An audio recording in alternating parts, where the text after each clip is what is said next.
Tervitus vaatajad! Täna teeme kuusõidu kokkuvõtte. Aprillikuu oma. Sõitsime läbi 1245 kilomeetrit. Keskmine kulu sajale 18 kilovatt-tundi sajale. Energiat kulutasime 224 kilovatti selle sõidu jaoks. Rahaline kulu 100 kilomeetrile 3,6 eurot.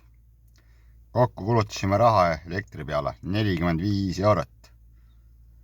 Sisepõlemismootoriga võrreldes, mis oleks 6 liitrit 100 võtnud. Oleks võtnud 75 liitrit kütust. Kütushinnaks arvutasin 1,7 eurot. Ehk 127 eurot ja me säästsime elektriautoga võrreldes 82 eurot kuus. Tänan vaatamast. Järgmiste kohtumisteni.